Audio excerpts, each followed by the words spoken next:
LMPD is looking into a series of carjackings around the city. WDRB's Valerie Chin tells us it's become a disturbing trend involving teenagers. LMPD says in 12 days there were 8 carjackings and 6 arrests. All but one are kids.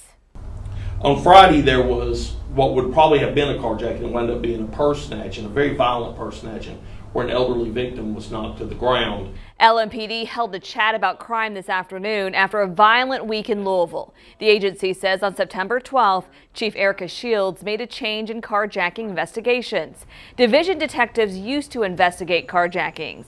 Now Shields has moved those cases to the robbery unit.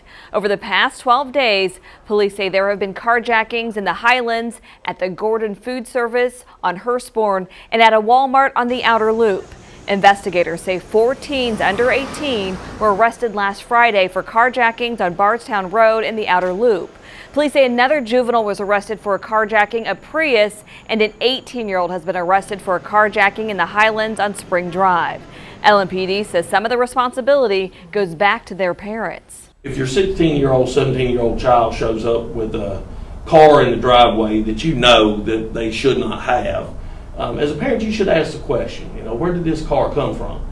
Really before it gets to the point that we get involved. And I think something like that, just being honest, I think could really help us out. Police are asking for any surveillance video and doorbell cameras to help with carjacking cases. They're also reminding people to lock your car doors and remove garage door openers, key fobs, and guns from your car. And if you're a victim and your car is found after a carjacking, police are asking people to be patient. They say it takes a few days for your car to get processed for the investigation. Valerie Chin, WDRB News. An 18-year-old woman was killed and a man was hurt in a shooting in Okolona. It happened around 12:45 this morning outside an apartment on Hill Park Drive near Blue Lick Road. Investigators say Cavonia McLean was shot several times and died. The man was taken to the hospital. We don't know his condition. No arrests have been made. This is a senseless crime. It's cowardice. These individuals that committed this act of violence in our city. They need to be brought to justice. If you have any information about this shooting, call the tip line. That number is 574 LMPD.